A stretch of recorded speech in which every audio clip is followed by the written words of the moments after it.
Regresé a Rusia en noviembre de 1914, al comienzo de la Primera Guerra Mundial, después de un viaje, relativamente largo, a través de Egipto, Ceilán e India.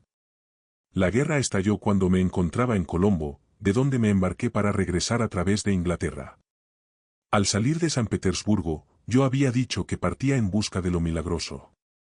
Lo milagroso es muy difícil de definir. Pero para mí, esta palabra tenía un significado muy definido. Mucho tiempo atrás había llegado a la conclusión de que para escapar del laberinto de contradicciones en que vivimos, era necesario encontrar un camino enteramente nuevo, diferente de todo lo que habíamos conocido o seguido hasta ahora.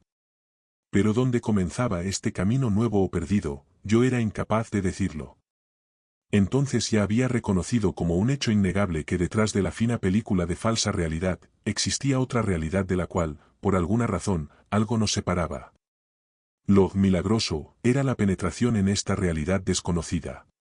Me parecía que el camino hacia lo desconocido podría ser encontrado en Oriente. ¿Por qué en Oriente? Era difícil decirlo. En esta idea había quizás algo de romántico, pero en todo caso había también la convicción de que nada podía ser encontrado aquí, en Europa. Durante el viaje de regreso, y las pocas semanas que pasé en Londres, todas las conclusiones a las cuales había llegado como resultado de mi búsqueda, quedaron trastornadas por la absurdidad salvaje de la guerra y por todas las emociones que llenaban el aire, invadían las conversaciones, los diarios, y que contra mi voluntad me afectaban a menudo. Pero, de regreso a Rusia, cuando volvieron los pensamientos con los cuales había partido, sentí que mi búsqueda y aun las menores cosas conectadas con ellas, eran más importantes que todo lo que estaba sucediendo o pudiese suceder en un mundo de absurdos obvios. Me dije entonces que la guerra debía ser considerada como una de esas condiciones generalmente catastróficas de la existencia, en medio de las cuales tenemos que vivir, trabajar y buscar respuestas a nuestras preguntas y a nuestras dudas. La guerra, la gran guerra europea, en cuya posibilidad yo no había querido creer y cuya realidad por largo tiempo no había querido reconocer, se había convertido en un hecho. Estábamos en ella, y vi que debía ser tomada como un gran memento mori, mostrando que era urgente apresurarse y que era imposible creer en una vida que no conducía a ninguna parte. La guerra no me podía tocar personalmente, en todo caso no antes de la catástrofe final que por otra parte me parecía inevitable para Rusia, y quizás para toda Europa, pero aún no inminente. Aunque naturalmente, en aquella época, la catástrofe en marcha parecía solamente temporal, y aún nadie hubiera podido concebir toda la amplitud de la ruina, de la desintegración y de la destrucción, a la vez interior y exterior, en la cual tendríamos que vivir en el futuro. Resumiendo el conjunto de mis impresiones del Oriente y particularmente de la India, tenía que admitir que al regreso mi problema parecía todavía más difícil y más complicado que al partir. La India y el Oriente no solo no habían perdido nada de su milagroso atractivo sino que, por el contrario, este atractivo se había enriquecido con nuevos matices que anteriormente yo no había podido sospechar. Había visto claramente que algo podía ser encontrado en el Oriente, que por mucho tiempo había dejado de existir en Europa, y consideraba que la dirección que yo había tomado era buena. Pero al mismo tiempo me había convencido de que el secreto estaba mejor y más profundamente escondido de lo que hubiera podido prever. A mi partida, ya sabía que iba en busca de una o de varias escuelas. Había llegado a esta conclusión hacía ya tiempo, habiéndome dado cuenta que los esfuerzos personales independientes no podían ser suficientes, y que era indispensable entrar en contacto con el pensamiento real y viviente que debe existir, pero con el cual habíamos perdido toda conexión. Yo comprendía esto. Sin embargo, la idea que tenía de las escuelas cambió mucho durante mis viajes. En cierto sentido, se volvió más simple y concreta, en otro, más fría y distante. Es decir, las escuelas dejaron de parecerme cuentos de hadas. Al momento de partir, todavía albergaba muchas ideas fantásticas sobre ellas. Admitir, tal vez sea una palabra demasiado fuerte. Más bien, soñaba con la posibilidad de un contacto no físico con las escuelas, una conexión que, de alguna forma, ocurriera en otro plano. No podía explicarlo con claridad, pero me parecía que ese primer encuentro con una escuela debía tener ya un carácter milagroso. Por ejemplo, imaginaba la posibilidad de entrar en contacto con escuelas del pasado remoto, como la de Pitágoras, las escuelas del antiguo Egipto o la de los monjes que construyeron Notre Dame. Me parecía que, en tal contacto, las barreras del espacio y del tiempo desaparecerían. La idea de las escuelas era, en sí misma, fantástica, y nada relacionado con ellas me parecía demasiado fantástico. Tampoco veía contradicción entre esas ideas y mis esfuerzos por encontrar escuelas reales en la India.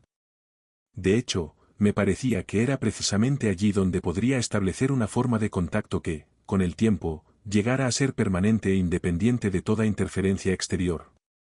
Durante mi viaje de regreso, lleno de encuentros e impresiones de toda clase, la idea de las escuelas se volvió para mí mucho más real, casi tangible. Había perdido su carácter fantástico. Esto, sin duda, se debía a que comprendí algo esencial: una escuela no requiere solo de una búsqueda, sino también de una selección, es decir, una elección consciente por parte de quien busca. Ya no podía dudar de la existencia de escuelas. Sin embargo, también comprendí que las escuelas sobre las que había oído hablar, y con las que podría haber entrado en contacto, no eran para mí. Eran escuelas de naturaleza claramente religiosa o semirreligiosa, con un tono marcadamente devocional.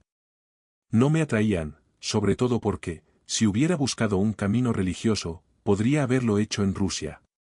Otras escuelas, más moralizadoras, eran de tipo filosófico, algo sentimental, con un matiz de ascetismo, como las de los discípulos o seguidores de Ramakrishna. Entre ellos había personas agradables, pero tuve la impresión de que les faltaba un conocimiento real.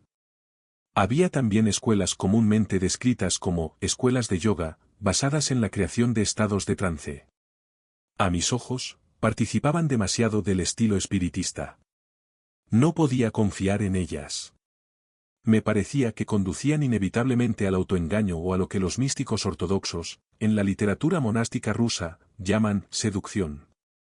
Escuché hablar de otro tipo de escuelas con las que no pude establecer contacto.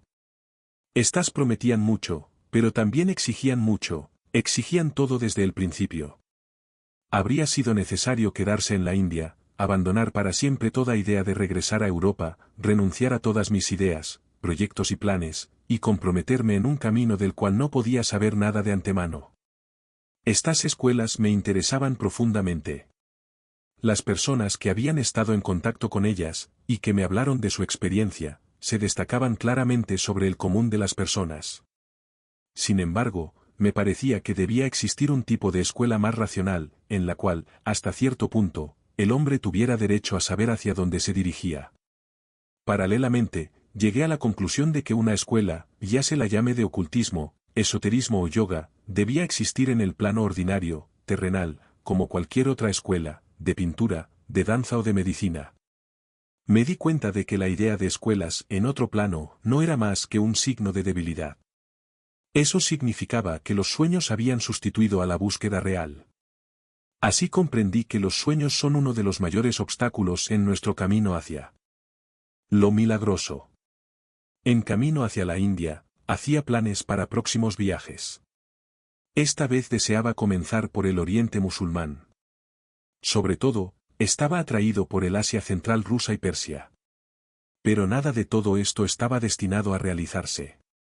De Londres, a través de Noruega, Suecia y Finlandia, llegué a San Petersburgo, que había sido ya rebautizada Retrogrado, y donde el patriotismo y la especulación estaban en todo su apogeo. Poco después, partí para Moscú, retomando mi trabajo en el periódico del cual había sido corresponsal en la India. Llevaba ahí ya cerca de 6 semanas, cuando ocurrió un pequeño episodio que iba a ser el punto de partida de numerosos acontecimientos. Un día que me encontraba en la redacción del periódico, preparando la próxima edición, descubrí, creo que en La Voz de Moscú, un aviso con referencia a la puesta en escena de un ballet titulado La lucha de los magos, que se decía era la obra de un hindú.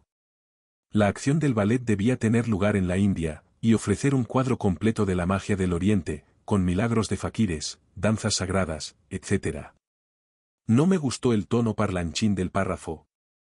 Pero como los autores de ballets hindúes eran más bien raros en Moscú, recorté el aviso, insertándolo en mi artículo. Y añadiendo brevemente que en el ballet se encontraría seguramente todo aquello que los turistas van a buscar y que es imposible de hallar en la India verdadera. Poco después, por varias razones, dejé el periódico y fui a San Petersburgo. Allí, en febrero y marzo de 1915, ofrecí conferencias públicas sobre mis viajes por la India. Los títulos de estas eran, En busca de lo milagroso y El problema de la muerte.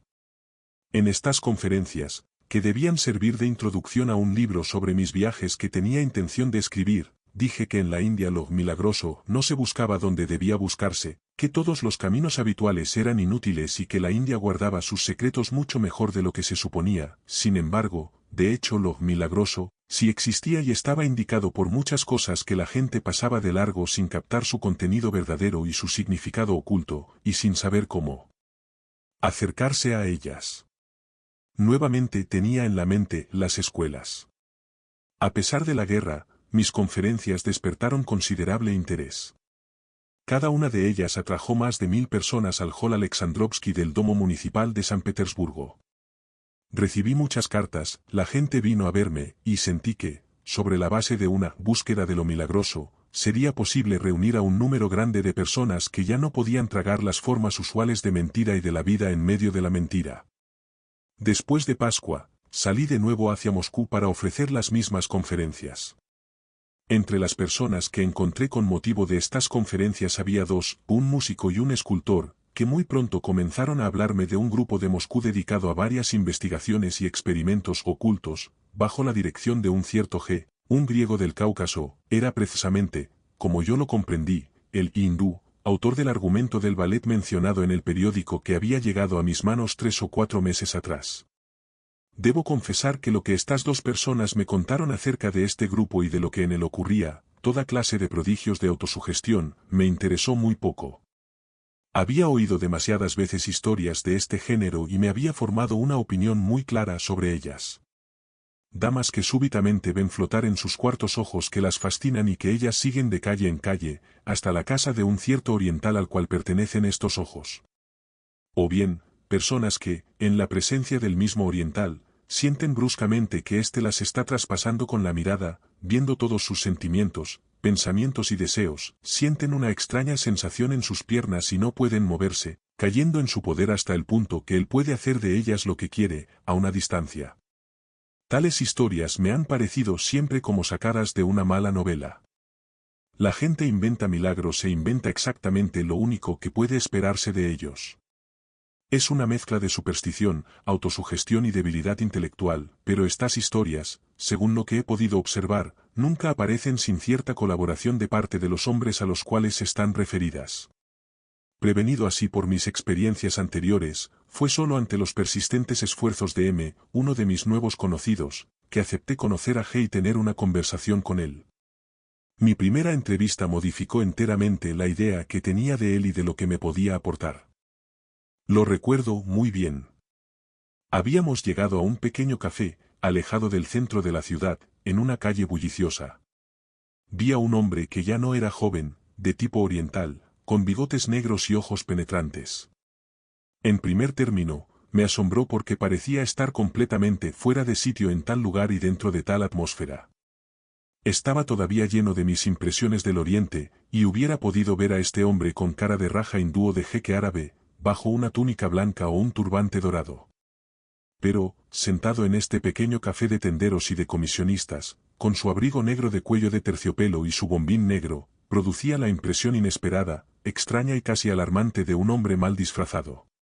Era un espectáculo embarazoso, como cuando se encuentra uno delante de un hombre que no es lo que pretende ser, y con el cual, sin embargo, se debe hablar y conducirse como si no se diera cuenta de ello. G hablaba un ruso incorrecto, con fuerte acento caucasiano, y este acento, que estamos habituados a asociar con cualquier cosa menos con ideas filosóficas, reforzaba aún más la extrañeza y el carácter sorprendente de esta impresión. No me acuerdo del comienzo de nuestra conversación, creo que hablamos de la India, del esoterismo y de las escuelas de yoga. Entendí que G había viajado mucho, que había estado en muchos lugares de los cuales yo solo había oído hablar, y que había deseado vivamente conocer. No solamente no le molestaban mis preguntas, sino que me parecía que ponía en cada una de sus respuestas mucho más de lo que yo había preguntado. Me gustó su manera de hablar, que era a la vez prudente y precisa. M nos dejó. G me contó lo que hacía en Moscú. Yo no le comprendía bien. De lo que hablaba se traslucía que, en su trabajo, que era sobre todo de un carácter psicológico, la química desempeñaba un gran papel. Como le escuchaba por primera vez, naturalmente tomé sus palabras al pie de la letra. Lo que usted dice me hace recordar un hecho que me contaron sobre una escuela del sur de la India. Sucedió en Travancore.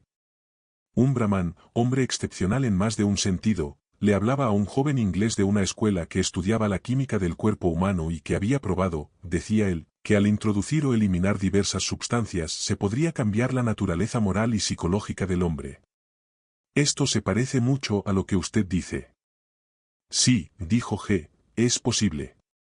Pero al mismo tiempo puede ser que sea una cosa totalmente diferente. Ciertas escuelas aparentemente emplean los mismos métodos, pero los comprenden de una manera completamente distinta.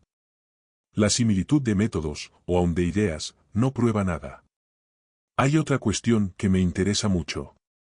Los yogis se sirven de diversas sustancias para provocar ciertos estados. ¿No se tratará en algunos casos de narcóticos?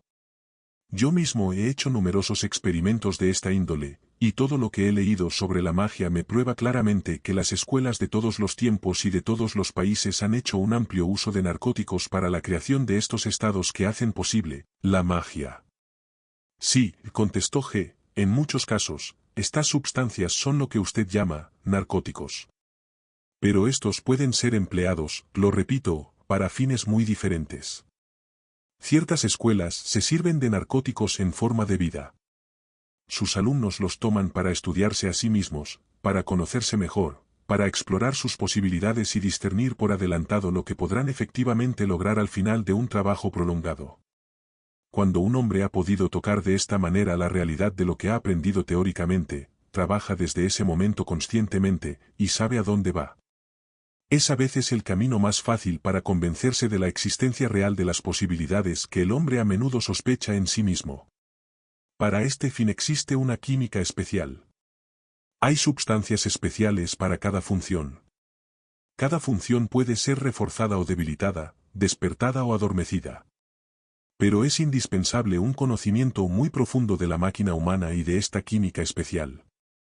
En todas las escuelas que siguen este método, no se hacen los experimentos sino cuando son realmente necesarios, y solo bajo el control experimentado y competente de hombres que pueden prever todos los resultados y tomar todas las medidas necesarias para prevenir consecuencias indeseables.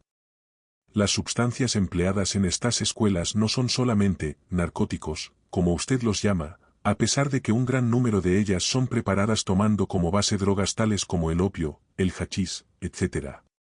Otras escuelas emplean sustancias idénticas o análogas, no con fines de experimento o de estudio, sino para alcanzar los resultados deseados, aunque sea por corto tiempo. El hábil uso de tales drogas puede volver a un hombre momentáneamente muy inteligente o muy fuerte. Por supuesto que después muere o enloquece, pero esto no se toma en consideración. Tales escuelas existen. Usted ve entonces que debemos hablar con prudencia de las escuelas. Pueden hacer prácticamente las mismas cosas, pero los resultados serán totalmente diferentes. Todo lo que G decía me había interesado profundamente. Sentía que había allí puntos de vista nuevos, que no se parecían a nada a lo que yo había encontrado hasta entonces. Me invitó a que lo acompañara a una casa donde se iban a reunir algunos de sus alumnos. Tomamos un coche para ir a Sokolniki. En el camino, G me contó hasta qué punto había interferido la guerra en sus planes. Un gran número de sus alumnos había partido desde la primera movilización, y se habían perdido aparatos e instrumentos muy costosos encargados al extranjero. Después me habló de los fuertes gastos necesarios para su obra, del costoso apartamento que había alquilado, y hacia el cual creí comprender que nos dirigíamos. Luego me dijo que su obra le interesaba a numerosas personalidades de Moscú, profesores y artistas, como él lo expresó. Pero cuando yo le pregunté de quiénes se trataba precisamente, no me dio ningún nombre. Le hago esta pregunta porque he nacido en Moscú. Además, he trabajado aquí durante 10 años como periodista, de manera que conozco más o menos a todo el mundo. G no contestó nada. Llegamos a un gran apartamento vacío sobre una escuela municipal, evidentemente pertenecía a los profesores de esta escuela. Creo que estaba sobre la plaza del antiguo estanque rojo. Varios alumnos de G estaban reunidos, 3 o 4 jóvenes y 2 damas que parecían ser maestras de escuela. Ya había estado yo en locales como este. La ausencia misma de mobiliario reafirmó mi idea, ya que a las maestras de las escuelas municipales no se les proporcionaban muebles. Al pensar esto experimenté un sentimiento extraño con respecto a G. ¿Por qué me había contado el cuento del apartamento tan caro? En primer lugar, este no era suyo, luego, no había que pagar alquiler, y finalmente, de ser alquilado, no costaría más de 10 rublos al mes. Había allí un bluff demasiado evidente. Me dije que esto debía significar algo. Me es difícil reconstruir el comienzo de la conversación con los alumnos de G. Algunas de las cosas que escuché me sorprendieron, traté de descubrir en qué consistía su trabajo, pero no me dieron respuestas directas, empleando con insistencia, en ciertos casos, una terminología rara e ininteligible para mí. Sugirieron leer el comienzo de un cuento que, según ellos, había sido escrito por uno de los alumnos de G, que en ese momento no se encontraba en Moscú. Naturalmente acepté, y uno de ellos comenzó en voz alta la lectura de un manuscrito. El autor narraba cómo había conocido a G. Mi atención fue atraída por el hecho de que al comienzo de la historia el autor leía la misma noticia que yo había leído en La Voz de Moscú el invierno anterior, sobre el ballet La lucha de los magos. Luego, y esto me agradó muchísimo, porque lo esperaba, el autor contaba cómo en su primer encuentro había sentido que G lo ponía en cierta forma en la palma de su mano, lo sopesaba y lo volvía a dejar caer. La historia se llamaba Vislumbres de la verdad, y había sido escrita por un hombre evidentemente desprovisto de toda experiencia literaria. Pero a pesar de todo, la historia impresionaba, porque dejaba entrever un sistema del mundo en el cual yo sentía algo muy interesante, que además hubiera sido incapaz de formulármelo a mí mismo. Ciertas ideas extrañas y del todo inesperadas sobre el arte encontraron también en mí una fuerte resonancia. Más tarde me enteré de que el autor era un personaje imaginario y que el relato había sido escrito por 2 de los alumnos de G, presentes en la lectura, con la intención de exponer sus ideas bajo una forma literaria. Aún más tarde me enteré de que la idea misma de este relato provenía de G. La lectura se detuvo al final del primer capítulo. Todo el tiempo G había escuchado con atención. Estaba sentado en un sofá, con una pierna replegada bajo su cuerpo, bebía café negro en un vaso grande, fumaba y de vez en cuando me lanzaba una mirada. Me gustaron sus movimientos, impresos de una especie de seguridad y gracia felina, aun su silencio tenía algo que lo distinguía de los demás. Sentí que hubiera preferido encontrarlo, no en Moscú, no en este apartamento, sino en uno de esos lugares que acababa de dejar, en el patio de entrada de una de las mezquitas de El Cairo, en medio de las ruinas de una ciudad de Ceilán, o en uno de los templos del sur de la India, Tanjore, Trichinópolis o Madura. Bien, ¿qué le parece esta historia? Preguntó G después de un breve silencio cuando hubo terminado la lectura. Le dije que la había escuchado con interés, pero que, a mi modo de ver, tenía el defecto de no ser clara. No se comprendía exactamente de qué se trataba. El autor relataba la muy fuerte impresión producida en él por una enseñanza nueva, pero no daba ninguna idea satisfactoria acerca de esta misma enseñanza. Los alumnos de G me señalaron que yo no había comprendido la parte más importante del relato. G mismo no dijo ni palabra. Cuando les pregunté cuál era el sistema que ellos estudiaban y cuáles eran sus rasgos distintivos, su respuesta fue de lo más vaga. Después hablaron del trabajo sobre sí, pero fueron incapaces de explicarme en qué consistía este trabajo. De manera general, mi conversación con los alumnos de G fue más bien difícil, y sentí en ellos algo calculado y artificial, como si desempeñaran un papel aprendido de antemano. Además, los alumnos no estaban a la altura del maestro. Todos pertenecían a esta capa particular, más bien pobre, de la inteligencia de Moscú que yo conocía muy bien y de la cual no podía esperar nada interesante. Aún me pareció que era verdaderamente extraño el encontrarlos en el camino de lo milagroso. Al mismo tiempo los encontraba a todos simpáticos y razonables. Evidentemente, las historias que me había contado M no provenían de esta fuente y no tenían nada que ver con ellos. Quisiera preguntarle algo, dijo G después de un silencio. ¿Podría publicarse este artículo en un diario? Así pensamos nosotros interesar al público en nuestras ideas. Es totalmente imposible, le contesté. Primeramente, no es un artículo, quiero decir que no es algo que tenga un comienzo y un fin, no es más que el comienzo de una historia, y es muy larga para un diario. Vea usted, nosotros contamos por líneas. La lectura toma cerca de 2 horas, lo que hace aproximadamente 3000 líneas. Usted sabe lo que llamamos un folletín en un diario, un folletín ordinario consta de 300 líneas más o menos, o sea que esta parte de la historia requeriría unos 10 folletines. En los periódicos de Moscú, un folletín continuado nunca se publica más de una vez por semana, lo que tomaría 10 semanas. Ahora bien, se trata de la conversación de una sola noche. Esto no podría ser publicado sino por una revista mensual, pero no veo ninguna a cuyo género corresponda. En todo caso, le pedirían la historia completa antes de darle una respuesta. G no contestó nada y la conversación terminó. Pero yo había experimentado de inmediato un sentimiento extraordinario al contacto con este hombre, y a medida que se prolongaba la velada esta impresión se iba reforzando. Al momento de despedirme, el siguiente pensamiento atravesó mi mente como un relámpago: yo debía de inmediato, sin demora, arreglármelas para verlo de nuevo, si no lo hacía, arriesgaba perder todo contacto con él. Le pregunté entonces si no podría encontrarlo una vez más antes de mi partida para San Petersburgo. Me dijo que estaría en el mismo café, al día siguiente, a la misma hora. Salí con uno de los jóvenes. Me sentía en un raro estado, una larga lectura de la cual poco había comprendido, gente que no contestaba a mis preguntas, el mismo G.C. De manera que traté de refrenarme, y sin decir palabra, lo acompañé al tranvía que debía llevarnos al centro de Moscú. Después de un recorrido relativamente largo, llegamos a la plaza Okhotnina, en cuyas cercanías yo vivía, y una vez allí, estrechándonos la mano siempre en silencio, nos separamos. Al día siguiente volví al mismo café donde había conocido a G, y esto se repitió el día después y todos los días siguientes. Durante la semana que pasé en Moscú viajé diariamente.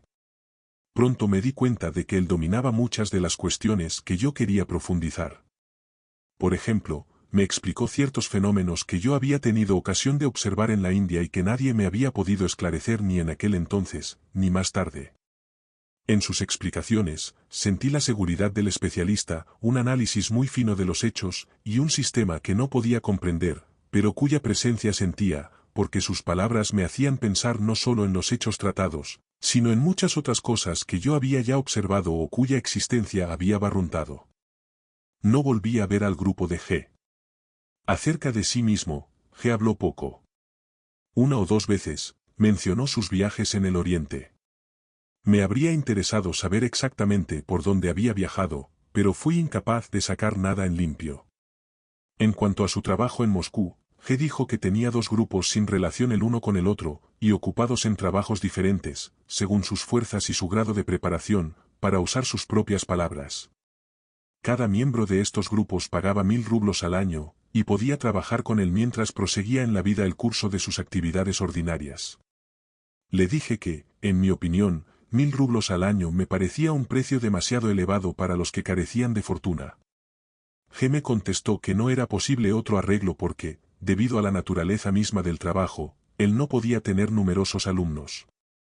Por otra parte, él no deseaba y no debía, acentuó estas palabras, gastar su propio dinero en organizar el trabajo. Su trabajo no era, ni podía ser, una obra de caridad, y sus alumnos debían encontrar ellos mismos los fondos indispensables para el alquiler de los apartamentos donde se podrían reunir, para los experimentos y para todo el resto. Además, dijo que la observación ha demostrado que las personas débiles en la vida se muestran igualmente débiles en el trabajo. Esta idea ofrece varios aspectos, dijo G, el trabajo de cada uno puede exigir gastos, viajes y otras cosas.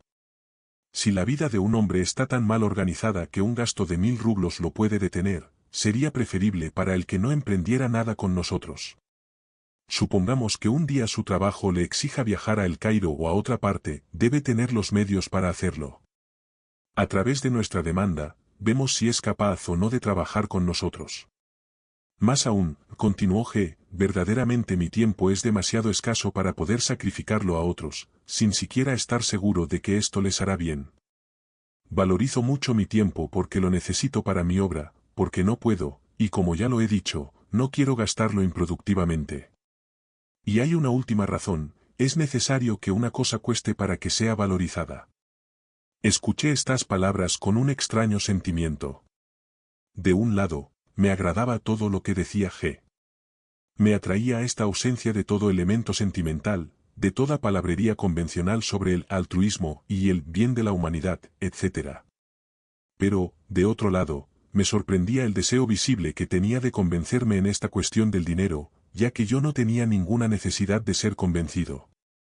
Si había un punto sobre el cual no estuve de acuerdo, fue sobre esta manera de reunir el dinero, porque ninguno de los alumnos que había visto podía pagar 1000 rublos al año. Si G realmente había descubierto en el Oriente trazas visibles y tangibles de una ciencia oculta, y si continuaba sus búsquedas en esta dirección, era claro entonces que su obra necesitaba fondos, al igual que cualquier otro trabajo científico, como una expedición a cualquier parte desconocida del mundo, excavaciones en las ruinas de una ciudad desaparecida, o todo tipo de investigaciones, de orden físico o químico, que requieran numerosos experimentos minuciosamente preparados. No había ninguna necesidad de tratar de convencerme de todo esto. Yo pensaba, al contrario, que si G me diese la posibilidad de conocer mejor lo que hacía, probablemente estaría capacitado para encontrarle todos los fondos que pudiese necesitar para poner su obra sólidamente en pie, y pensaba también traerle gente mejor preparada. Pero, por supuesto, todavía no tenía más que una idea muy vaga de lo que podría ser su trabajo. Sin decirlo abiertamente, G me dio a entender que me aceptaría como uno de sus alumnos si yo expresara tal deseo. Le dije que en lo que a mí se refería, el mayor obstáculo consistía en que actualmente no me era posible quedarme en Moscú, porque estaba comprometido con un editor de San Petersburgo y que preparaba varias obras. G me dijo que iba de vez en cuando a San Petersburgo, me prometió ir pronto allá y avisarme cuando llegaría. Pero si me uno a su grupo, le dije, me encontraré ante un problema muy difícil. No sé si usted exige de sus alumnos la promesa de mantener en secreto todo lo que aprenden, yo no podría hacer semejante promesa. 2 veces en mi vida pude haberme unido a grupos cuyo trabajo, que me interesaba mucho, era análogo al suyo, según creo comprender. Pero en ambos casos, el unirme hubiese significado comprometerme a mantener secreto todo cuanto pudiera haber aprendido. Y en ambos casos rehusé, porque ante todo soy escritor, quiero permanecer absolutamente libre para decidir por mí mismo lo que escribiré y lo que no escribiré. Si me comprometo a mantener en secreto lo que me digan, quizá luego me sería muy difícil separarlo de lo que pudiera ocurrírseme sobre el tema, o de lo que surgiera en mí espontáneamente. Por ejemplo, no sé todavía casi nada acerca de sus ideas, sin embargo, estoy seguro de que cuando comencemos a hablar, llegaremos pronto a las cuestiones del espacio y del tiempo, de las dimensiones superiores, y así sucesivamente. Estas son cuestiones sobre las cuales he trabajado desde hace muchos años. No tengo ninguna duda de que deben ocupar un lugar importante en su sistema. G asintió. Ahora bien, usted ve que si habláramos ahora bajo promesa de silencio, yo no sabría a partir de ese momento lo que podría escribir, y lo que ya no podría escribir. Pero ¿cómo ve usted este problema, entonces? Me dijo G, no se debe hablar demasiado. Hay cosas que no se dicen sino a los alumnos. No podría aceptar esta condición sino temporalmente, dije. Naturalmente, sería ridículo ponerme a escribir enseguida sobre lo que habría aprendido de usted. Pero si usted no quiere en principio hacer un secreto de sus ideas, si usted se interesa solo en que no sean transmitidas en forma distorsionada, entonces puedo aceptar tal condición, y esperar hasta tener una mejor comprensión de su enseñanza. Cierta vez conocí a un grupo de personas empeñadas en una serie de experimentos científicos sobre una escala muy amplia. No hacían ningún misterio de sus trabajos. Pero habían puesto la condición de que ninguno de ellos tendría derecho de hablar o escribir acerca de experimento alguno a menos que él mismo pudiese llevarlo a cabo. Mientras él mismo fuese incapaz de repetir el experimento, tendría que callarse. No podría haber hecho una mejor formulación, dijo G, y si usted quiere observar esta ley, no surgirá jamás este problema.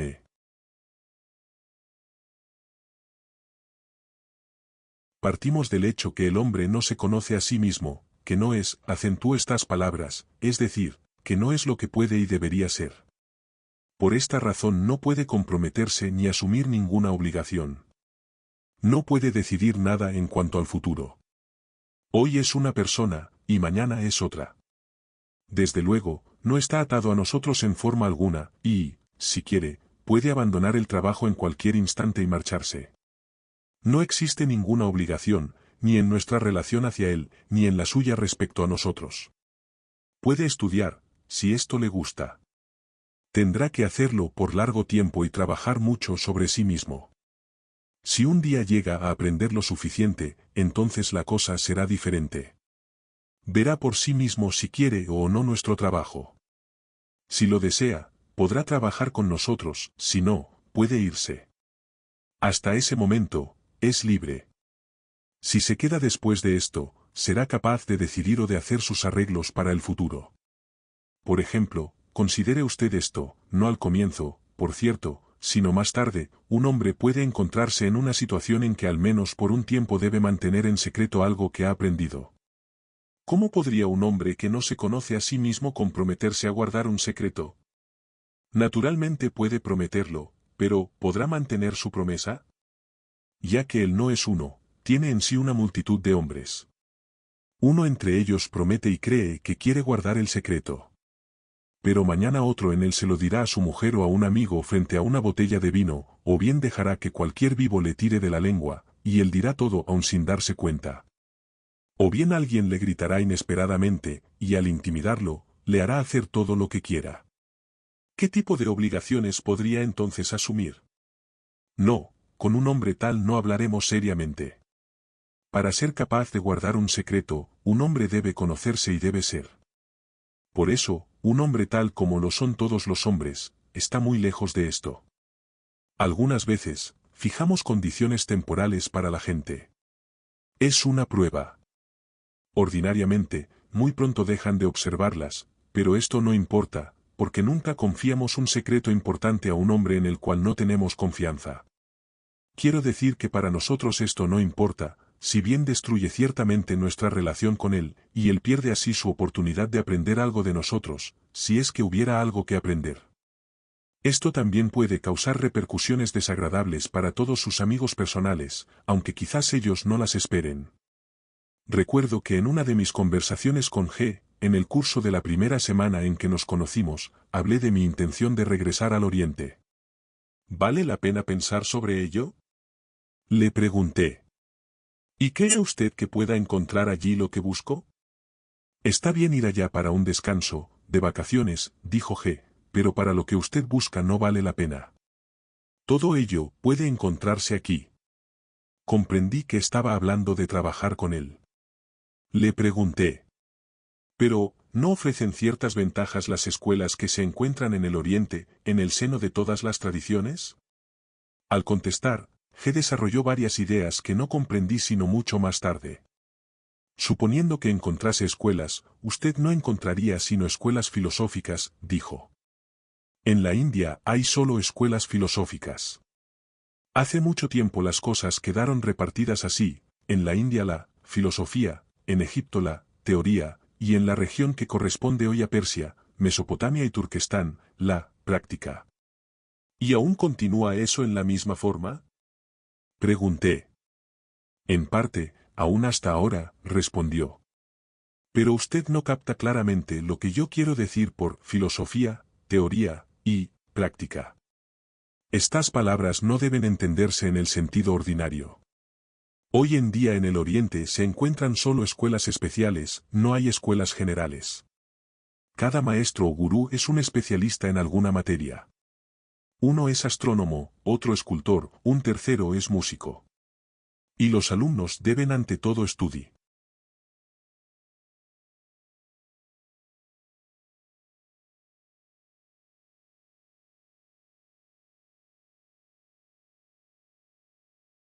¿Y dónde están ahora sus compañeros? G guardó silencio por un tiempo y luego, mirando a lo lejos, dijo lentamente. Algunos han muerto, otros prosiguen sus trabajos, otros están enclaustrados. Este término monástico, oído en el momento en que menos lo esperaba, me produjo un sentimiento de extraña incomodidad. De repente me di cuenta de que G estaba haciendo una especie de juego conmigo, como si deliberadamente tratara de lanzarme de vez en cuando una palabra que me pudiera interesar y orientar mis pensamientos en una dirección definida. Cuando traté de preguntarle más concretamente dónde había encontrado lo que sabía, de qué fuentes había extraído sus conocimientos y hasta dónde alcanzaban estos, no me dio una respuesta directa. Usted sabe, me dijo él, cuando usted partió para la India, los diarios hablaron de su viaje y de sus búsquedas, entonces les di a mis alumnos la tarea de leer sus libros, de determinar por sí mismos quién era usted y de establecer sobre esta base lo que sería usted capaz de encontrar. Es así que cuando usted todavía estaba en camino, nosotros ya sabíamos lo que encontraría. Un día le pregunté a G sobre el ballet que había sido mencionado en los diarios bajo el nombre de La lucha de los magos, del cual hablaba el relato titulado Vislumbres de la verdad. Le pregunté si este ballet tendría el carácter de un misterio. Mi ballet no es un misterio, dijo G, tenía en mente producir un espectáculo a la vez significativo y magnífico. Pero no he intentado poner en evidencia, ni subrayar, el sentido oculto. Ciertas danzas ocupan un lugar importante. Le explicaré brevemente el porqué. Imagínese que para estudiar los movimientos de los cuerpos celestes, por ejemplo de los planetas del sistema solar, se construya un mecanismo especial a fin de darnos una representación animada y hacernos recordar las leyes de estos movimientos. En este mecanismo, cada planeta, representado por una esfera de dimensión apropiada, está colocado a una cierta distancia de una esfera central que representa el Sol. Una vez puesto en movimiento el mecanismo, todas las esferas comienzan a rotar al desplazarse a lo largo de las trayectorias que les habían sido asignadas, reproduciendo en forma visible las leyes que gobiernan los movimientos de los planetas. Este mecanismo le recuerda todo lo que usted sabe acerca del sistema solar. Hay algo análogo en el ritmo de ciertas danzas. Por los movimientos estrictamente definidos de los ejecutantes y sus combinaciones, se reproducen visualmente ciertas leyes que son inteligibles para aquellos que las conocen. Estas son las danzas llamadas sagradas.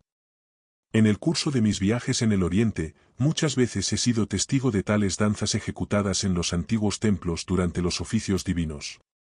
Algunas de ellas están reproducidas en mi ballet. Además, la lucha de los magos está basada en 3 ideas. Pero el público no las comprenderá jamás si represento este ballet en un escenario ordinario. Lo que dijo G luego me hizo comprender que este no sería un ballet en el sentido estricto de la palabra, sino una serie de escenas dramáticas y mímicas ligadas por una intriga, todo esto acompañado de música y entremezclado con cantos y danzas. El nombre más apropiado para denominar esta serie de escenas habría sido el de revista, pero sin ningún elemento cómico. Las escenas importantes representaban la escuela de un mago negro y la de un mago blanco, con los ejercicios de sus alumnos y los episodios de una lucha entre las dos escuelas. La acción debía situarse en el corazón de una ciudad oriental e incluir una historia de amor que tendría un sentido alegórico, entrelazado todo con diversas danzas nacionales asiáticas, danzas derviches y danzas sagradas. Me interesó particularmente cuando G dijo que los mismos actores debían actuar y bailar en las escenas del mago blanco y en las del mago negro, y que en la primera escena debían ser tan bellos y atrayentes, por ellos mismos y por sus movimientos, como deformes y feos en la segunda. Compréndalo, dijo G, de esta manera podrán ver y estudiar todos los lados de sí mismos, este ballet tendrá entonces un inmenso interés para el estudio de sí. En esa época estaba bien lejos de poder darme cuenta de esto y me llamó la atención, sobre todo, cierta discrepancia. La noticia que yo había leído en el diario decía que este ballet se representaría en Moscú y que tomarían parte en él algunos bailarines célebres. ¿Cómo concilia usted esto con la idea del estudio de sí? Estos no actuarán ni bailarán para estudiarse a sí mismos. Nada se ha decidido todavía, contestó G, y el autor de la noticia que usted ha leído no estaba bien informado. Quizás lo hagamos de una manera totalmente distinta. Sin embargo, lo que sí es cierto es que aquellos que actúan en este ballet tendrán que verse a sí mismos, quieranlo o no. ¿Y quién está escribiendo la música? Eso no está decidido tampoco. G no agregó nada, y no volví a oír hablar de este ballet por 5 años. Un día, en Moscú, hablaba con G acerca de Londres, a donde había estado algunos meses atrás por corto tiempo. Le hablaba de la terrible mecanización que invadía las grandes ciudades europeas y sin la cual era probablemente imposible vivir y trabajar en el torbellino de estos enormes juguetes mecánicos. La gente se está convirtiendo en máquinas, dije, y no me cabe duda de que un día se convertirán en máquinas perfectas. ¿Pero son capaces todavía de pensar? No lo creo. Si trataran de pensar, no serían tan buenas máquinas. Sí, contestó G, es cierto, pero solo en parte. La verdadera pregunta es esta, ¿de qué mente se sirven en su trabajo? Si usan la mente adecuada, podrán pensar aún mejor en su vida activa en medio de las máquinas. Pero una vez más, con la condición de que usen la mente adecuada. No comprendí lo que G quería decir por mente adecuada, y solo mucho más tarde llegué a comprenderlo. En segundo lugar, continuó él, la mecanización de que usted habla no es peligrosa en absoluto. Un hombre puede ser un hombre, recalcó esta palabra, aun trabajando con máquinas.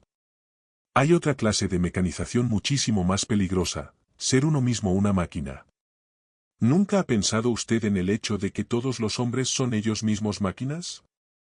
Sí, dije, desde un punto de vista estrictamente científico, todos los hombres son máquinas gobernadas por influencias exteriores. Pero la cuestión está en saber si se puede aceptar totalmente el punto de vista científico. Científico o no científico, me da lo mismo, dijo G. Quiero que comprenda lo que digo. Mire. Toda esa gente que usted ve, señaló la calle, son simplemente máquinas, nada más. Creo comprender lo que usted quiere decir, dije. Y a menudo he pensado cuán pocos son en el mundo los que pueden resistir a esta forma de mecanización y elegir su propio camino. Este es justamente su más grave error. Dijo G, usted cree que algo puede escoger su propio camino o resistir a la mecanización, usted cree que todo no es igualmente mecánico. Pero por supuesto que no. Exclamé yo. El arte, la poesía, el pensamiento, son fenómenos de un orden totalmente distinto. Exactamente del mismo orden, dijo G. Estas actividades son exactamente tan mecánicas como todas las demás. Los hombres son máquinas, y de las máquinas no puede esperarse otra cosa que acciones mecánicas. Muy bien, le dije, pero ¿no hay quienes no sean máquinas? Puede que los haya, dijo G. Pero usted no los puede ver. Usted no los conoce. Esto es lo que quiero hacerle comprender. No dejó de extrañarme que insistiera tanto sobre este punto. Lo que decía me parecía evidente e incontestable. Sin embargo, nunca me habían gustado las metáforas tan breves que pretenden decirlo todo. Siempre omiten las diferencias. Por mi parte, siempre había sostenido que lo más importante son las diferencias y que, para comprender las cosas, era necesario ante todo considerar los puntos en que difieren. De modo que me pareció extraño que G insistiera tanto sobre una verdad que me parecía innegable, siempre y cuando no se hiciera de ella algo absoluto y se le reconocieran algunas excepciones. Las personas se asemejan muy poco entre sí, dije. Considero imposible meterlos a todos en el mismo saco. Hay salvajes, hay personas mecanizadas, hay intelectuales, hay genios. Nada más exacto, dijo G, las personas son muy diferentes, pero usted ni conoce ni puede ver la diferencia real entre ellas. Usted habla de diferencias que sencillamente no existen. Esto debe ser comprendido. Todas las personas que usted ve, que usted conoce, que usted puede llegar a conocer, son máquinas, verdaderas máquinas que solamente trabajan bajo la presión de influencias exteriores, como usted mismo lo ha dicho. Nacen máquinas y como máquinas mueren. ¿Qué tienen que ver con esto los salvajes y los intelectuales? Ahora mismo, en este preciso momento, mientras hablamos, varios millones de máquinas se esfuerzan en aniquilarse unas a otras. ¿En qué difieren, entonces?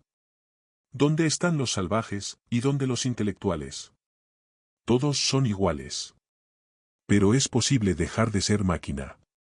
Es en esto en lo que usted debería pensar y no en las distintas clases de máquinas.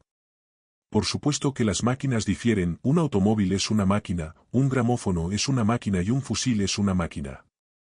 ¿Y esto qué cambia? Es lo mismo, siempre son máquinas. Esta conversación me recuerda a otra. ¿Qué piensa usted de la psicología moderna? Le pregunté un día a G, con la intención de llegar al tema del psicoanálisis, del cual yo había desconfiado desde el primer día. Pero G no me permitió llegar tan lejos. Antes de hablar de psicología, dijo él, debemos comprender claramente de qué trata esta ciencia y de qué no trata.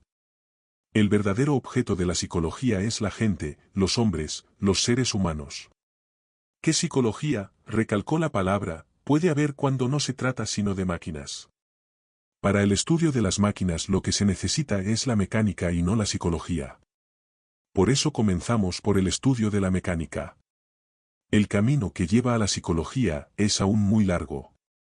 ¿Puede un hombre dejar de ser una máquina? Pregunté. Ah. Esa es la pregunta, dijo G, si usted hubiera planteado tales preguntas más a menudo, quizá nuestras conversaciones nos hubieran podido llevar a alguna parte.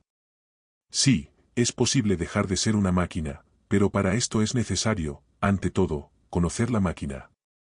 Una verdadera máquina, no se conoce a sí misma, y no puede conocerse.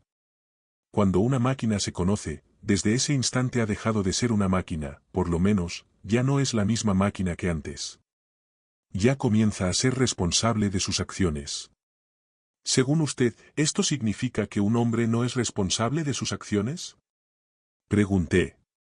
Un hombre, recalcó esta palabra, es responsable. Una máquina no es responsable. En otra oportunidad, le pregunté a G. En su opinión, ¿cuál es la mejor preparación para estudiar su método?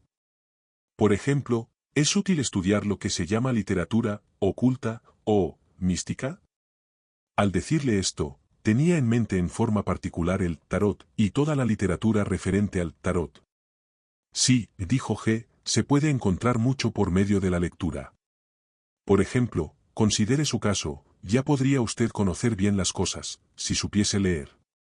Quiero decir, si usted hubiese comprendido todo lo que ha leído en su vida, ya tendría el conocimiento de lo que ahora busca.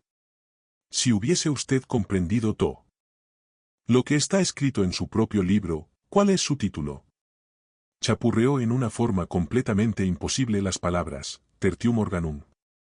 Yo vendría a inclinarme ante usted y a suplicarle que me enseñara. Pero usted no comprende, ni lo que lee, ni lo que escribe. Ni siquiera comprende lo que significa la palabra comprender. Sin embargo, la comprensión es lo esencial, y la lectura no puede ser útil sino a condición de comprender lo que se lee. Pero, desde luego, que ningún libro puede dar una preparación verdadera. Por lo tanto, es imposible decir cuáles libros son los mejores. Lo que un hombre conoce bien, acentuó la palabra bien, eso es una preparación para él. Si un hombre sabe bien cómo hacer café o cómo hacer bien un par de botas, entonces ya se puede hablar con él. El problema estriba en que nadie sabe nada bien. Todo se conoce, no importa cómo, de una manera completamente superficial. Este era otro de los giros inesperados que G daba a sus explicaciones. Además de su sentido ordinario, sus palabras siempre contenían otro sentido totalmente diferente. Pero yo entreveía ya que para descifrar este sentido oculto, era necesario comenzar por captar el sentido usual y sencillo. Las palabras de G, tomadas en la forma más simple del mundo, estaban siempre llenas de sentido, pero tenían también otras significaciones. La significación más amplia y más profunda permanecía velada durante mucho tiempo. Ha quedado grabada en mi memoria otra conversación. Le preguntaba a G lo que debería hacer un hombre para asimilar su enseñanza. ¿Lo que debe hacer? Exclamó como si esta pregunta lo sorprendiera. Es incapaz de hacer nada. Ante todo, él debe comprender ciertas cosas. Tiene miles de ideas falsas y de concepciones falsas, sobre todo acerca de sí mismo, y si algún día quiere adquirir algo nuevo, debe comenzar por liberarse por lo menos de algunas de ellas. De otra manera, lo nuevo sería construido sobre una base falsa y el resultado sería aún peor. ¿Cómo puede un hombre liberarse de las ideas falsas? Pregunté. Dependemos de las formas de nuestra percepción. Las ideas falsas se producen debido a las formas de nuestra percepción. G negó con la cabeza, y dijo. Nuevamente habla usted de otra cosa. Usted habla de errores que provienen de las percepciones, pero no se trata de esto. Dentro de los límites de las percepciones dadas, se puede errar en mayor o menor grado. Como ya lo he dicho, la suprema ilusión del hombre es su convicción de que puede hacer. Toda la gente piensa que puede hacer, toda la gente quiere hacer, y su primera pregunta se refiere siempre a qué es lo que tiene que hacer. Pero a decir verdad, nadie hace nada y nadie puede hacer nada. Es lo primero que hay que comprender. Todo sucede. Todo lo que sobreviene en la vida de un hombre, todo lo que se hará a través de él, todo lo que viene de él, todo esto sucede. Y sucede exactamente como la lluvia cae porque la temperatura se ha modificado en las regiones superiores de la atmósfera, sucede como la nieve se derrite bajo los rayos del sol, como el polvo se levanta con el viento. El hombre es una máquina. Todo lo que hace, todas sus acciones, todas sus palabras, sus pensamientos, sentimientos, convicciones, opiniones y hábitos son el resultado de influencias exteriores, de impresiones exteriores. Por sí mismo, un hombre no puede producir un solo pensamiento, una sola acción. Todo lo que dice, hace, piensa, siente, todo esto sucede. El hombre no puede descubrir nada, no puede inventar nada. Todo sucede. Para establecer este hecho, para comprenderlo, para convencerse de su verdad, es necesario liberarse de miles de ilusiones sobre el hombre, sobre su ser creador, sobre su capacidad de organizar conscientemente su propia vida, etcétera, etcétera. Nada de esto existe. Todo sucede, los movimientos populares, las guerras, las revoluciones, los cambios de gobierno, todo esto sucede. Y sucede exactamente de la misma manera que todo sucede en la vida del hombre como individuo. El hombre nace, vive, muere, construye casas, escribe libros, no como él lo quiere, sino como esto sucede. Todo sucede, el hombre no ama, no odia, no desea, todo esto sucede. Pero ningún hombre le creerá jamás si usted le dice que él no puede hacer nada. Nada se le puede decir a la gente que le sea más desagradable ni más ofensivo. Es particularmente desagradable y ofensivo porque es la verdad y porque nadie quiere conocer la verdad. Si usted lo comprende, nos será más fácil hablar. Pero una cosa es captar con el intelecto que el hombre no puede hacer nada, y otra es sentirlo, con toda su masa, estar realmente convencido que es así, y no olvidarlo jamás. Esta cuestión de hacer, G recalcó cada vez esta palabra, hace surgir además otra cuestión. A la gente le parece siempre que los otros nunca hacen nada como debiera ser, que los demás hacen todo al revés. Invariablemente cada uno piensa que podría hacerlo mejor. Ninguno comprende, ni siente la necesidad de comprender que lo que actualmente se hace de cierta manera, y sobre todo lo que ya ha sido hecho, no puede ni podía haber sido hecho de otra manera. ¿Ha notado usted cómo hablan todos de la guerra? Cada uno tiene su propio plan y su propia teoría. Cada uno opina que no se hace nada como debería hacerse. Sin embargo, en realidad, todo se hace de la única manera posible. Si tan solo una cosa pudiera hacerse diferentemente, todo podría llegar a ser diferente. Y entonces quizá no hubiera habido guerra. Trate de comprender lo que digo, todo depende de todo está relacionado, no hay nada separado. Por lo tanto, todos los acontecimientos siguen el único camino que pueden tomar. Si la gente pudiera cambiar, todo podría cambiar. Pero son lo que son y por lo tanto las cosas también son lo que son. Esto era muy difícil de tragar. No hay nada, absolutamente nada, que pueda hacerse. Pregunté. Absolutamente nada. ¿Y nadie puede hacer nada? Eso ya es otro asunto. Para hacer hay que ser. Y ante todo hay que comprender lo que esto significa, ser. Si continuamos estas conversaciones, usted verá que nos servimos de un lenguaje especial y que para ser capaz de hablar entre nosotros, hay que aprender este lenguaje. No vale la pena hablar en la lengua ordinaria porque en esta lengua es imposible comprenderse. Esto le sorprende. Pero así es. Para llegar a comprender es necesario aprender otro lenguaje. En el lenguaje que habla la gente, no puede comprenderse. Usted verá más tarde por qué esto es así. Luego uno debe aprender a decir la verdad. Esto también le parece extraño, usted no se da cuenta que hay que aprender a decir la verdad. Le parece que bastaría desearlo o decidir hacerlo. Y yo le digo a usted que es relativamente raro que la gente diga una mentira en forma deliberada. En la mayoría de los casos creen que dicen la verdad. Y sin embargo mienten todo el tiempo, tanto cuando quieren mentir como cuando quieren decir la verdad. Mienten continuamente, se mienten a sí mismos y mienten a los demás. Como consecuencia, nadie comprende a los otros ni se comprende a sí mismo. Piénselo, podría haber tantas discordias, tantos malentendidos profundos, y tanto odio hacia el punto de vista o hacia la opinión de otro, si la gente fuera capaz de comprenderse. Pero no pueden comprenderse porque no pueden dejar de mentir. Decir la verdad es la cosa más difícil del mundo, habrá que estudiar mucho y durante largo tiempo, para un día poder decir la verdad. El deseo por sí solo no basta. Para decir la verdad, hay que llegar a ser capaz de conocer lo que es verdad y lo que es mentira, ante todo en sí mismo. Pero esto es precisamente lo que nadie quiere saber.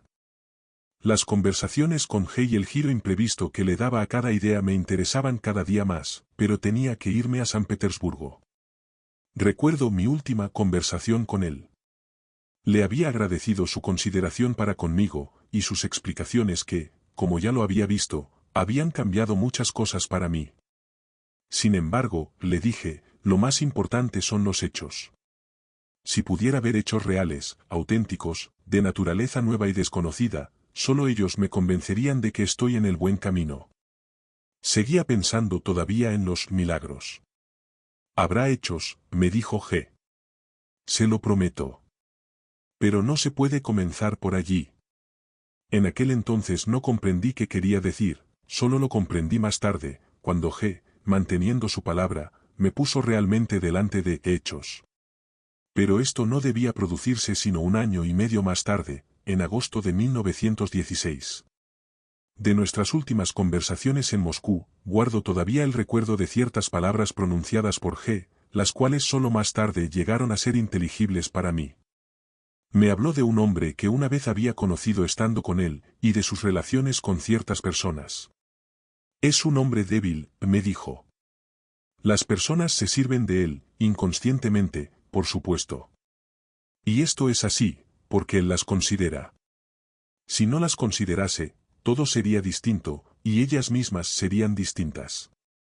Me pareció extraño que un hombre no tuviera que considerar al prójimo. ¿Qué quiere usted decir con esta palabra, considerar? Le pregunté. A la vez lo comprendo y no lo comprendo. Esa palabra tiene significaciones muy diferentes. Es todo lo contrario, dijo G. Esa palabra no tiene sino una significación. Trate de pensar en ello. Algún tiempo después comprendí lo que G llamaba consideración. Y me di cuenta del lugar enorme que ocupa en nuestra vida y de todo lo que proviene de ella. G llamaba consideración a la actitud que crea una esclavitud interior, una dependencia interior. Después tuvimos muchas ocasiones de volver a hablar sobre ello. Recuerdo otra conversación sobre la guerra. Estábamos sentados en el café Filipov, en la Tverskaya. Estaba atestado de gente muy bulliciosa. La especulación y la guerra creaban una atmósfera febril y desagradable. Incluso yo había rehusado concurrir a este café. Pero G había insistido, y como siempre ocurría con él, yo había cedido. Ya para entonces había comprendido que algunas veces, deliberadamente, él creaba situaciones que harían más difícil la conversación, como si me quisiera pedir un esfuerzo adicional y un acto de sumisión a condiciones penosas e incómodas en aras de hablar con él. Pero esta vez el resultado no fue muy brillante, el ruido era tal que no llegué a oír las cosas más interesantes. Al comienzo comprendí sus palabras, pero el hilo se me escapaba poco a poco. Después de haber hecho varias tentativas por seguir lo que estaba diciendo, de lo cual solo me llegaban palabras aisladas, finalmente dejé de escuchar y simplemente me puse a observar cómo hablaba. La conversación había comenzado con mi pregunta. ¿Pueden detenerse las guerras? Y G había contestado. Sí, es posible. Sin embargo, Debido a nuestras conversaciones anteriores, yo creí estar seguro de que respondería, no, es imposible. Pero todo está en la pregunta, ¿cómo? Continuó.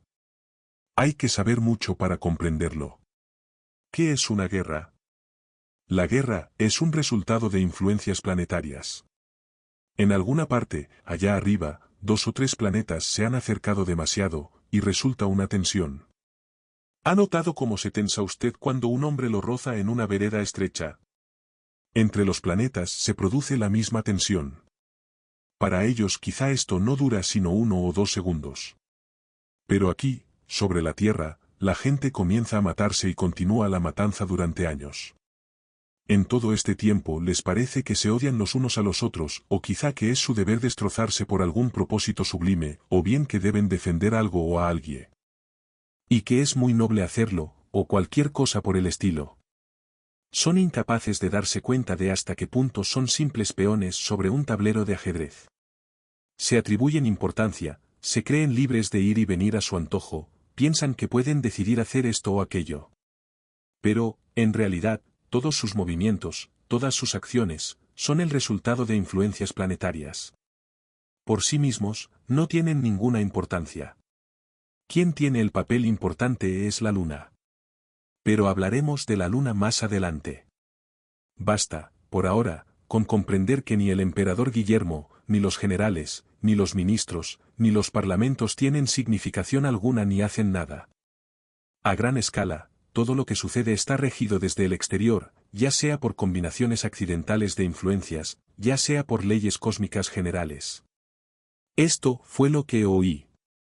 Solo mucho más tarde comprendí que, en aquel entonces, él había querido explicarme cómo las influencias accidentales pueden ser desviadas o transformadas en algo relativamente inofensivo. Había, en esto, una idea realmente interesante que se relacionaba con la significación esotérica de los sacrificios. Sin embargo, en todo caso, esta idea hoy solo tiene valor histórico y psicológico. Lo más importante, que G dijo casi de paso, de tal forma que en su momento no le presté atención y solo recordé después, al tratar de reconstruir la conversación, fue lo que se refería a la diferencia de los tiempos para los planetas y para el hombre. Pero, aunque lo recordé, durante mucho tiempo no llegué a comprender plenamente su significado. Más tarde, esa idea se me presentó como algo fundamental. Más o menos por esa misma época, tuvimos una conversación sobre el Sol, los planetas y la Luna. Aunque me impresionó profundamente, he olvidado cómo comenzó. Pero recuerdo que, habiendo dibujado un pequeño diagrama, G trataba de explicarme lo que él llamaba la correlación de las fuerzas en los diferentes mundos. Esto tenía relación con lo que había dicho antes sobre las influencias que actúan sobre la humanidad. La idea, a grandes rasgos, era la siguiente: la humanidad, o, más exactamente, la vida orgánica sobre la Tierra, está sometida a influencias simultáneas, que provienen de distintas fuentes y de mundos diversos, influencias de los planetas, de la Luna, del Sol, de las estrellas. Todas estas influencias actúan al mismo tiempo, aunque predomina una u otra según el momento. Para el hombre, existe una cierta posibilidad de elegir entre estas influencias, en otras palabras, de pasar de una influencia a otra. Explicar cómo hacerlo requeriría un desarrollo demasiado largo, dijo G. En otra ocasión hablaremos de eso. Por el momento, quiero que comprenda esto: es imposible liberarse de una influencia sin someterse a otra. Toda la dificultad, todo el trabajo sobre uno mismo, consiste en elegir a qué influencia se quiere uno someter, y en caer realmente bajo esa influencia. Para ello, es indispensable saber prever cuál será la más provechosa. Lo que más me interesó de esta conversación fue que G habló de los planetas y de la Luna como si fueran seres vivientes, con una edad definida, un periodo de vida igualmente definido y posibilidades reales de desarrollo y transición a otros planos de ser.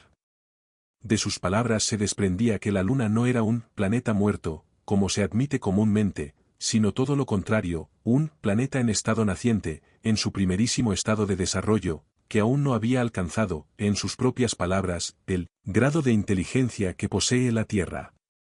La Luna crece y se desarrolla, dijo G, y quizá, algún día, llegará al mismo grado de desarrollo que la Tierra. Entonces, cerca de ella aparecerá una nueva Luna, y la Tierra se convertirá, para ambas, en su sol. Hubo un tiempo en que el Sol era como es hoy la Tierra, y la Tierra, como la Luna actual. En tiempos aún más lejanos, el Sol era una luna. Esto atrajo inmediatamente mi atención. Nunca me había parecido nada más artificial, más sospechoso, más dogmático, que todas las teorías habituales sobre el origen de los planetas y de los sistemas solares, comenzando por la de Kant Laplace hasta las más recientes, con todos sus cambios y añadiduras. El gran público considera estas teorías, o por lo menos la última que ha conocido, como científicamente comprobadas. Pero en realidad nada es menos científico, nada está menos comprobado. Por lo tanto, el hecho de que el sistema de G admitía una teoría totalmente diferente, una teoría orgánica originada en principios enteramente nuevos y revelando un orden universal diferente, me pareció sumamente interesante e importante. ¿Cuál es la relación entre la inteligencia de la Tierra y la del Sol? Le pregunté. La inteligencia del Sol es divina, respondió G. No obstante, la Tierra puede llegar a la misma altura, pero naturalmente en esto no hay nada seguro, la Tierra puede morir sin haber llegado a nada. ¿De qué depende esto? La respuesta de G fue sumamente vaga. Hay un periodo definido, dijo, durante el cual pueden realizarse ciertas cosas. Si al final del tiempo prescrito lo debido no ha sido hecho, entonces la Tierra puede perecer sin haber llegado al grado que hubiera podido alcanzar. ¿Se conoce este plazo? Sí, se conoce, dijo G, pero la gente no ganaría nada con saberlo. Esto sería aún peor. Algunos lo creerían, otros no, y aún otros pedirían pruebas. Luego comenzarían a romperse la cabeza. Siempre todo termina así entre la gente. Por la misma época, en Moscú, tuvimos varias conversaciones interesantes sobre el arte. Guardaban relación con el relato que había sido leído la primera noche que viajé. Por el momento, dijo él, usted no comprende todavía que los hombres pueden pertenecer a niveles muy diferentes, sin tener el menor asomo de diferencia. Así como hay diferentes niveles de arte, también hay diferentes niveles de hombres. Pero hoy usted no ve que la diferencia entre estos niveles es mucho más grande de lo que supone. Usted coloca todo sobre un mismo plano, justapone las cosas más diferentes, y se imagina que los diferentes niveles le son accesibles. Todo lo que usted llama arte no es sino reproducción mecánica, imitación de la naturaleza, cuando no es de otros, artistas, simple fantasía, hasta ensayos de originalidad, todo esto no es arte para mí. El arte verdadero es completamente distinto. En ciertas obras de arte, en particular en las obras más antiguas, uno queda fuertemente impresionado por muchas cosas que no se pueden explicar, y que no se encuentran en las obras de arte modernas. Pero como uno no comprende cuál es la diferencia, la olvida muy rápido y continúa englobando todo bajo la misma etiqueta. Y sin embargo, la diferencia entre su arte y el arte del que yo hablo es enorme. En su arte, todo es subjetivo, la percepción que tiene el artista de tal o cual sensación, las formas en las cuales trata de expresarla, y la percepción que tienen los demás de estas formas. Frente al mismo fenómeno, un artista puede sentir de cierta manera y otro artista de manera muy diferente. La misma puesta de sol puede provocar una sensación de alegría en uno, y de tristeza en el otro. Y pueden tratar de expresar la misma percepción por medio de métodos o formas sin relación entre sí, o bien, percepciones muy diversas bajo una misma forma, de acuerdo a la enseñanza que han recibido o en oposición a ella. Los espectadores, los oyentes o los lectores percibirán, no lo que el artista quiso comunicarles, ni lo que él sintió, sino lo que las formas en que expresó sus sensaciones les harán experimentar por asociación. Todo es subjetivo y todo es accidental, es decir, basado en asociaciones, las impresiones accidentales del artista, su creación, acentuó la palabra creación, y las percepciones de los espectadores, de los oyentes o de los lectores. Por el contrario, en el arte verdadero no hay nada accidental. Todo es matemático. Todo puede ser calculado y previsto de antemano. El artista sabe y comprende el mensaje que quiere transmitir, y su obra no puede producir cierta impresión en un hombre y otra totalmente diferente en otro, naturalmente, a condición de tomar personas de un mismo nivel. Su obra producirá siempre, con certeza matemática, la misma impresión. Sin embargo, la misma obra de arte producirá efectos diferentes en hombres de diferentes niveles. Y jamás los de un nivel inferior sacarán tanto de ella como los de un nivel más elevado. Este es el arte verdadero, objetivo. Tome, por ejemplo, una obra científica, un libro de astronomía o de química. No puede ser comprendido de dos maneras. Todo lector suficientemente preparado comprenderá lo que el autor ha querido decir y lo comprenderá precisamente en la forma en que el autor ha querido ser comprendido. Una obra de arte objetiva es exactamente similar a uno de estos libros, con la única diferencia de que ésta se dirige a la emoción del hombre y no a su cabeza. ¿Existen en nuestros días obras de arte de este género? Pregunté. Naturalmente que existen, respondió G. Una de ellas es la Gran Esfinge de Egipto, lo mismo que ciertas obras arquitectónicas conocidas, ciertas estatuas de dioses y aún muchas otras cosas. Ciertas figuras de dioses o de héroes mitológicos pueden leerse como libros, no con el pensamiento, lo repito, sino con la emoción, siempre que ésta se halle suficientemente desarrollada. Durante nuestros viajes por Asia Central, encontramos en el desierto, al pie del Hindu Kush, una curiosa escultura que de primera intención creímos representaba a un antiguo dios o a un demonio. Al principio no nos dio sino una impresión de extrañeza. Pero muy pronto comenzamos a sentir el contenido de esta figura, era un gran y complejo sistema cosmológico. Poco a poco, paso a paso, fuimos descifrando este sistema, estaba inscrito en su cuerpo, en sus piernas, en sus brazos, en su cabeza, en su cara, en sus ojos, en sus orejas y por todas partes. Nada había sido dejado al azar en esta estatua, nada estaba desprovisto de significación. Gradualmente se aclaró para nosotros la intención de los hombres que la habían erigido. A partir de este momento pudimos sentir sus pensamientos, sus sentimientos. Entre nosotros, algunos creían ver sus caras y oír sus voces. En todo caso, habíamos captado el sentido de lo que querían transmitirnos a través de miles de años, y no solo este sentido sino todos los sentimientos y emociones conectados con él. Esto sí que era verdadero arte.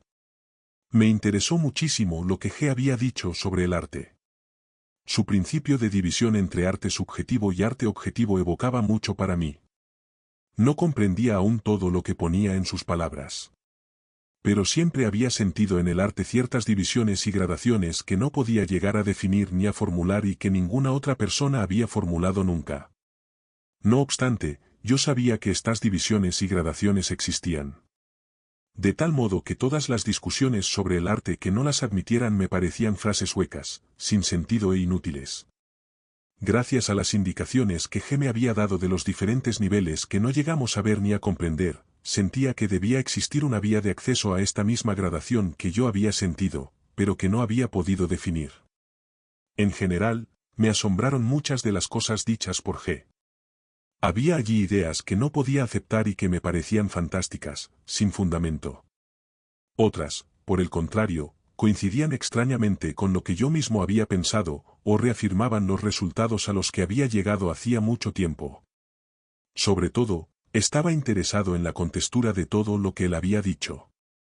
Sentía ya que su sistema no era una marquetería como lo son todos los sistemas filosóficos y científicos, sino un todo indivisible, del que hasta ahora yo no había visto sino algunos aspectos. Tales eran mis pensamientos en el tren nocturno que me llevaba de Moscú a San Petersburgo. Me preguntaba si realmente había encontrado lo que buscaba. ¿Sería posible que G conociera realmente aquello que es indispensable para pasar de las palabras o las ideas a los actos, a los hechos? No estaba seguro de nada aún y no podía formularlo con precisión. Pero tenía la íntima convicción de que algo ya había cambiado en mí, y que a partir de ese momento todo seguiría un camino distinto.